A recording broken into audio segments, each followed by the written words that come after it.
And I was like, I was just floored. I was just excited. I was happy that I didn't lose her. I didn't lose my baby, you know. And like you know, I think I had obviously called this guy I was seeing, and I called him right away, and I told him I didn't lose the baby.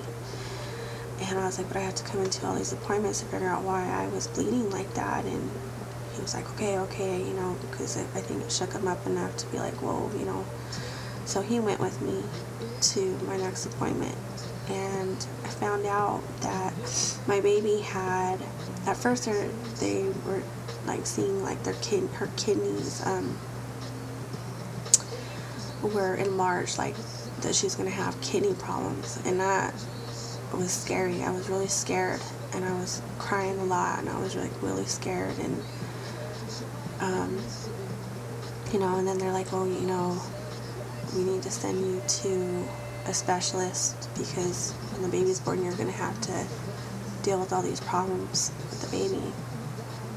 And then so they set that up, and for whatever reason, I don't know why, but you know, this guy I was seeing, he didn't go with me to this one, and it really hurt me.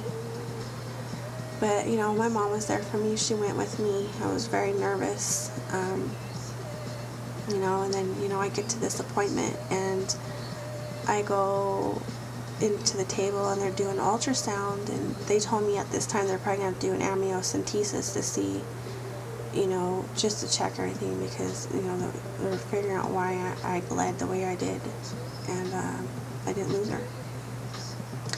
And I keep calling her, which I shouldn't have said, but this is when I found out I was having a little girl. And they did an amniocentesis, which freaked me out, because they had to stick this huge huge needle, and it was thick, into your stomach, and take out fluid, you know, the amniotic fluid that the baby's in. And the first one wasn't deep enough, so then they had to do it again, and then they almost poked her because she moved, and I was like just totally freaked out. And you know, the doctor's like, oh yeah, I see that, oh yeah, when, you know, when they're looking at her on ultrasound. And my mom, like, I just looked at my mom like, what the heck are they talking about? And then my mom looked at them and said, you know, is there something that we need to be worried about, you know? And then they said, they were like, yeah, we think that she has trisomy 13. And we didn't know what that was. And my mom was like, is that bad? And I said, yeah. And my heart just sank. It just sank. And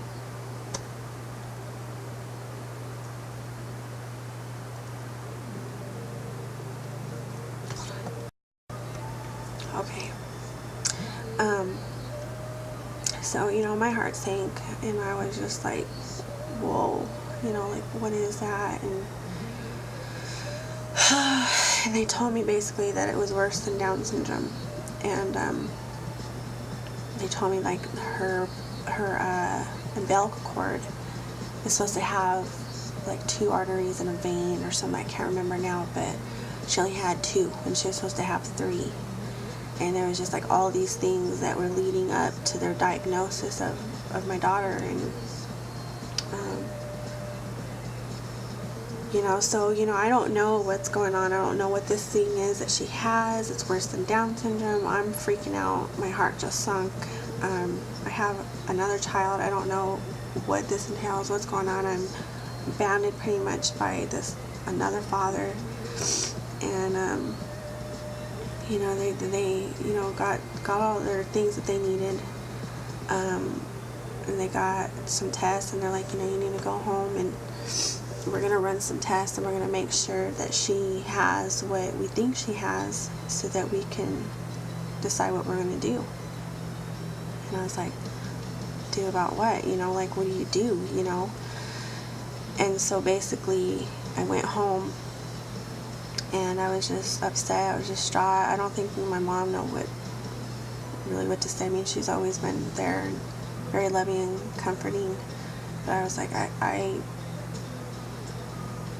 like, and my friends were there, and my family was there for me, but I felt alone. I didn't know what to think. And they gave me a phone call. I can't remember if it was that night or the day after, and they told me that it came back that she did have trisomy 13, and that I had 1 week to decide if I was going to have an abortion.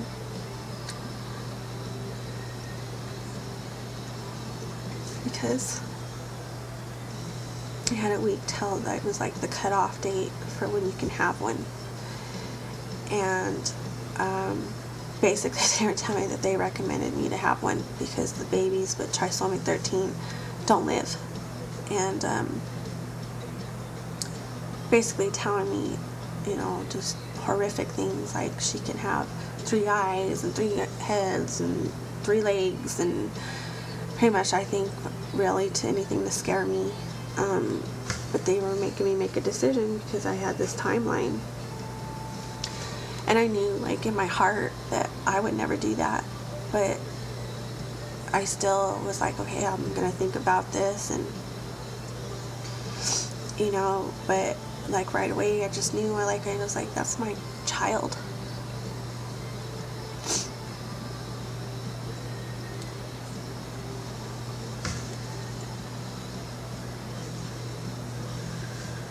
That's my child. And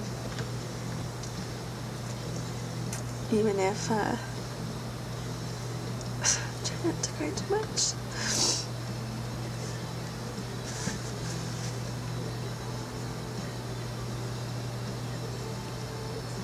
Even if she wasn't healthy, she was still my baby.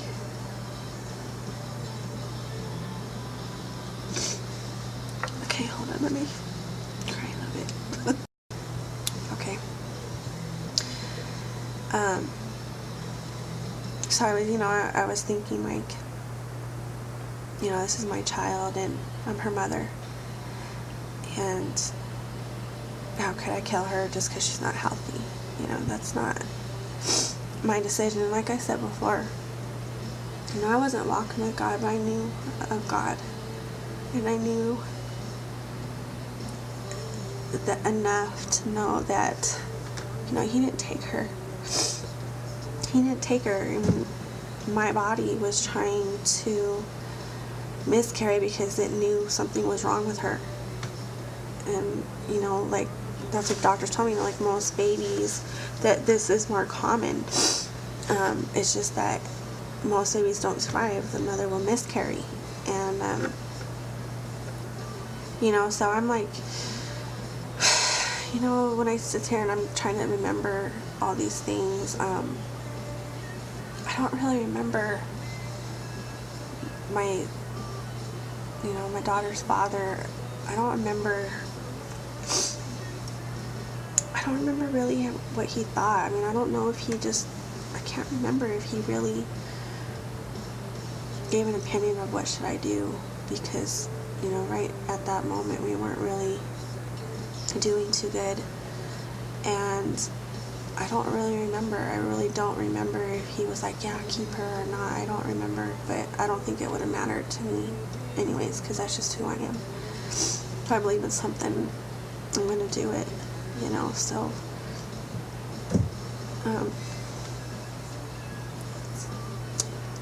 I called them back and I told them, like, I'm not going to have an abortion, and I told them that. I said, it's just my daughter and I love her, and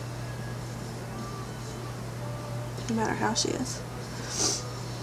Like I said, like, I knew enough with the Lord that, that he didn't take her, and there was a reason. So during this time, that feeling of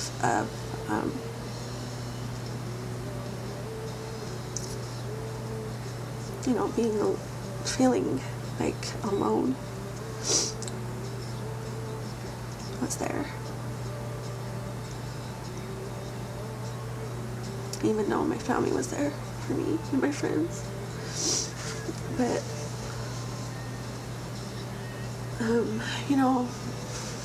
and of course after I told the doctors, they weren't too happy with me, and they're like, well, you're going to have all these appointments, and you need to come in and get a geneticist appointment done or whatever. So at this point, my baby's dad and me, we went in together, and we found out, it's nothing that trisomy 13, Down syndrome, there's nothing that you could do.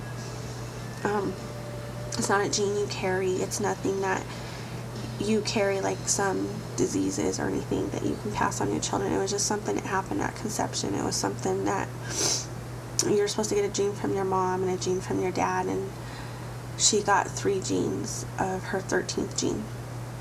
And so what it did is it messed up the information of creating her body, and so it affected her, what they were seeing at the time, that her kidneys and her umbilical cord, and so like I said, they kind of painted like kind of a horror picture for me to expect with this child and what it was going to look like, and it varied. Like I said, there's not a lot of babies that like have this and live, and if they do, they don't live long, and it's just different severities of it. And so like I said, I decided that I was going to keep my baby. I felt alone, even though I had people around me. And, actually with my son, my mom was taking me to this church called Crossroads, Denver. And I would go, I'm like, yada, yada, yada, I'll get saved when, I was the type of person, like, I'm going to get saved when, I'm going to make this big commitment to God, and I'm not going to make that commitment to God until I'm cleaned up, and I know for sure I'm not going to make a mistake, and then I'm not going to go out and party, and I'm not going to do this, and I'm not going to make this commitment to God and just go back to being the way I was. Like, I wanted to come to Him fixed and cleaned already, and that was my thinking. And so during this time that I felt this loneliness, I went to church, and they had a young adults group. So I was like 19 at this time, and it was like 18 to 30 or something like that. And I remember I went the first night, and I was alone. I went by myself, and I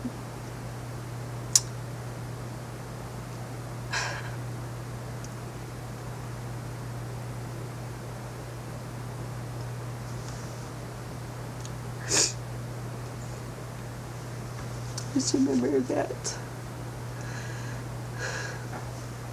I was so broken, and I was hurting, and I was lost, and I went there, and the pastor was preaching, and it was like he was preaching right to me, and there wasn't a lot of people there, and I'm sure that here I am young still, and I'm pregnant, and and by myself, and they just offered and said, if anybody needs prayer, there's a couple ladies over here, and they'll pray with you. And as you can see me now, I can be very emotional, and I can imagine like what state of mind I was at. And I went over to this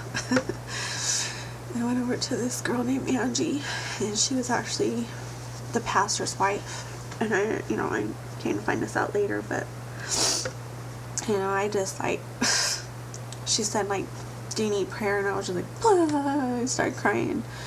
I was crying so hard I had muckles coming out of my nose, and I just could not stop crying. And